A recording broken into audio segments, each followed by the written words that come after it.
ఓం శ్రీ సాయి భగవతి జ్యోతిష్యాలయం నెంబర్ 1 వశీకరణ specialist Kerala tantric గురువు గారు పవన్ నంబూదిరి గారు కేరళ నుంచే నేరుగా పరిష్కారం లభించును. స్త్రీ పురుష వశీకరణం, ప్రేమించి మోసపోవడం, భార్యాభర్తల సమస్యలు, ఎటువంటి సమస్యలైనా సరే 24 గంటల్లో పరిష్కారం లభించును. గురువుగారి ఫోన్ నంబర్ 9043637512. ఓం సాయిరామ్. సమర్థ సద్గురు సాయినాథ్ మహారాజ్కి జై. సాయిబాబా భక్తులందరూ కూడా నమస్కారం అండి. సాయినాథుని ఆశీస్సులతో అందరూ కూడా సుఖంగా, సంతోషంగా, అష్టైశ్వర్య, ఆరోగ్య అభివృద్ధితో ఉండాలని మనస్ఫూర్తిగా కోరుకుంటూ ఈరోజు ఈ వీడియోని మొదలు పెడుతున్నాను. ఈరోజు వీడియో ఏంటంటే, ఒక మంచి మందు తీసుకొచ్చాను బిడ్డ. ఇది నీ కంటపడిందంటే నీ సమస్యకు పరిష్కారం దొరికినట్లే. వెంటనే విని తెలుసుకొని మన బాబాగారు అయితే ఈరోజు మనకి చాలా అద్భుతమైనటువంటి సందేశంతో అయితే మన ముందుకు వచ్చారండి. మరి మన బాబాగారు ఈరోజు మనకి ఎలాంటి సందేశం అందించాలి అనుకుంటున్నారో ఆయన మాటల ద్వారానే తెలుసుకుందాం. ఆయన మాటలు వినే ముందుగా ఈ వీడియో కనుక నచ్చినట్లయితే లైక్ చేసి షేర్ చేయండి. మరిన్ని వీడియోస్ కోసం మన ఛానల్ని సబ్స్క్రైబ్ చేసుకుని మాకు కొంచెం సపోర్ట్ చేయండి. మరి మన బాబాగారి సందేశం ఏంటంటే, బిడ్డ, ఇది నీ కంటపడిన వెంటనే విను. విన్న క్షణంలోనే నీ జీవితమే మారిపోతుంది. నువ్వు ఊహించని అద్భుతాన్ని చూస్తావు. నీ జీవితం అంటే నీ బాబాపై నమ్మకం ఉంచి ఇది విను అని మన బాబాగారు అంటున్నారు. మరి మన బాబాగారు ఏం చెప్పినా సరే పూర్తి విశ్వాసంతో, పూర్తి నమ్మకంతో వినాలి. ఎందుకంటే నమ్మకం ఉన్న చోటే భక్తి, ప్రేమ ఉన్నట్లే అర్థం. ఎప్పుడైతే మన బాబాగారిని పూర్తిగా విశ్వసిస్తామో ఆ రోజు మనం చెప్పిన ప్రతి కోరిక కూడా నెరవేరుతుంది అన్నటువంటి ధైర్యాన్ని మనకుంటుంది. ఒక్కసారిగా ఆయన సమస్యలన్నీ కూడా మన బాబాగారికి విన్నగించుకున్న తర్వాత, బాబాగారి పాదాల దగ్గర శరణాగతి పొందిన తర్వాత మీ యొక్క కోరికల గురించి పట్టించుకోవాల్సిన అవసరం లేదు. బాబాగారికి నేను చెప్పేశాను, బాబాగారు తప్పకుండా నాకు నెరవేరుస్తారు అనేటటువంటి గుడ్డి నమ్మకంతో ఉండాలి. అంతేగాని బాబాగారి దగ్గరికి వెళ్ళి, బాబాగారు నాకు ఈ కోరిక ఉంది, నాకు ఈ లక్ష్యం ఉంది, ఇవన్నీ కూడా నెరవేర్చాలని చెప్పి బాబా చెప్పింది నెరవేరుతుందా లేదా, బాబాగారు నా కోరిక తీరుస్తారా లేదా అనేటటువంటి ఆలోచనలు నీ మనసులోకి అస్సలు రానివ్వద్దు. వాటితో అస్సలు సంబంధం లేదు. బాబాగారే చూసుకుంటారు. నాకేం కావాలో నా తండ్రికి తెలుసు. నాకంటే బాగా నా తండ్రికి ఏది కావాలో అదే చేస్తారు. ఏ సమయంలో రావాలో ఆ సమయంలో తప్పకుండా వస్తుంది అనేటటువంటి నమ్మకం మనకి ఉండాలి. మనకి ఉండడమే మన చుట్టుపక్కల ఎవరైనా సరే అపోహలతో ఉంటే బాబాగారు కోరికలు నెరవేరుస్తారా లేదా అనేటటువంటి అపోహలతో కొంతమంది అమాయకమైనటువంటి వారు బాబాగారి భక్తులను మనం చెప్పాలంటే తప్పకుండా మీ కోరిక నెరవేరుతుంది, బాబాగారు మిమ్మల్ని చూస్తూనే ఉన్నారు, సంతోషంగా ఉండండి అని వాళ్ళకి ధైర్యం చెప్పాలి. అలాంటి స్థితిని మనం ఎప్పుడైతే ఈరోజు మన బాబాగారికి అలాంటి స్థితి ఎప్పుడైతే తీసుకువస్తామో మనం మన బాబాగారికి ఇంకా దగ్గర అవుతామో. అయితే తన బిడ్డల గురించి ఇంకా ఏం చెప్తున్నారంటే, బిడ్డ, నువ్వు ఎలాంటి కష్టాల్లో ఉన్నా సరే నేను నీ కోసం నా చేతులు చాచి మరీ రక్షించుకుంటానమ్మా. ఈ విషయాన్ని ఎప్పటికీ కూడా మర్చిపోవద్దు. నమ్మకంతో ఉన్నవారిచే ఎన్నడూ కూడా వదలను. నమ్మకంతో నా బిడ్డల జీవితంలో కష్టాలు రాబోతున్నా, కొత్త వ్యక్తులు రాబోతున్నా, ప్రమాదాలు రాబోతున్నా నేను ముందుగానే నా బిడ్డలకు సందేశాలు పంపి హెచ్చరిస్తాను. పరధ్యానంగా ఉండవద్దు బిడ్డ. నీ బాబా చిన్న మార్గం చెప్పిన అందులో అర్థం చేసుకో తల్లి. నేను చిన్న మాట చెప్పాను కదా, అందులో ఒక పరమార్థం ఉంటుంది. చూడమ్మా, నీకు ఎలాంటి ప్రమాదం జరగదు, ఎలాంటి కష్టం కూడా రాదు. ఎప్పుడైతే నువ్వు నీ బాబా మాట వింటావో అప్పుడు నువ్వు ప్రశాంతంగా నీ జీవితం కొనసాగుద్ది తల్లి. ఇప్పుడు ఈ కష్టాలు ఎందుకు వస్తుందో తెలుసా? నీ కర్మఫలాల నుంచి. నీ కష్టాలు కొన్నైతే నీ చేతులారా నువ్వు చేసిన పనుల వల్ల కష్టాలు మరెన్నో, వాటిని నివారించడానికి నీ బాబా ఎన్నో హెచ్చరికలు జారీ చేశారమ్మా. వాటిలో నువ్వు ఒకటి విని జాగ్రత్త పడు. నీ కష్టాల నుంచి తప్పించుకో తల్లి.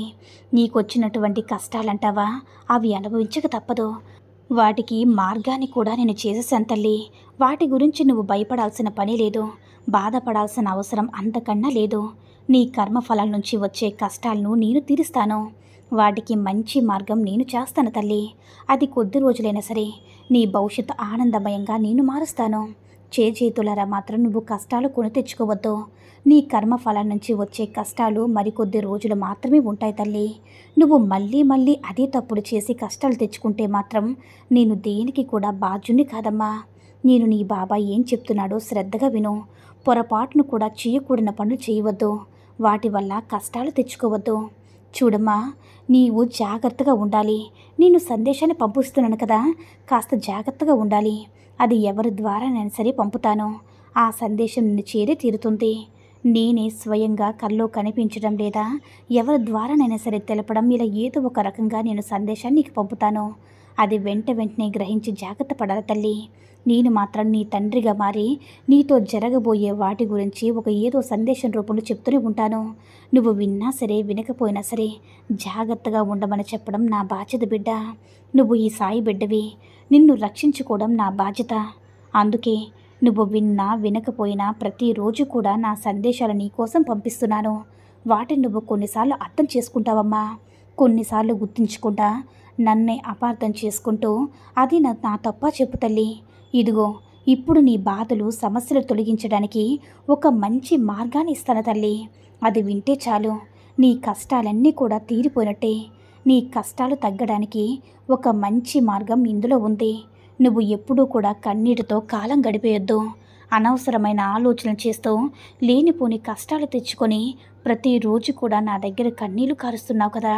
నువ్వు నేను చెప్పే మాటలు వినకుండా, నా దారిలో నడవకుండా నీ కష్టాలు నువ్వే తెచ్చుకుంటున్నావు బిడ్డ. ఇలా చేయడం వల్ల నీ ప్రశాంతతను కోల్పోతున్నావు. దానివల్ల ఎన్నో నిద్రలేని రాత్రులు గడుపుతున్నావు తల్లి. ఇవన్నీ చేతులారా నువ్వే కొని తెచ్చుకుంటున్నావు. బాధపడుతూ కన్నీరు కారుస్తున్నావు. ఇలా ఉంటే నీ జీవితంలో ఆనందం అనేది ఎలా ఉంటుందో చెప్పు. ఒక్కసారి ఆలోచించు బిడ్డ. ఒకవేళ నీకు భరించలేని కష్టం వచ్చినా సరే దాన్ని నువ్వు చిరునవ్వుతో ఎదిరించావంటే ఆ కష్టం ఎలా అయితే వచ్చిందో అలానే పారిపోతుంది. నువ్వు ఎలా ఉన్నావో తెలుసా తల్లి. నీకు వచ్చిన చిన్న కష్టాన్ని కూడా భయపడిపోయి బాధపడిపోతూ ఉంటావు. నువ్వు ఆ కష్టాన్ని జయించగలవా? ఆ సమస్యని ఎదుర్కోగలవా? నీ సామర్థ్యాన్ని నువ్వు గుర్తించడం లేదు బిడ్డ. ఎప్పుడైతే నువ్వు ధైర్యంగా నిలబడగలవో నీ చుట్టూ ఉన్న సమస్యలన్నీ కూడా పటాపంచలైపోతాయి. ఆ విషయాన్ని నువ్వు గుర్తించు. నువ్వు సాయి బిడ్డవు తల్లి. దేన్నైనా సరే ఎదుర్కొనే ధైర్యం నీకు ఉంది.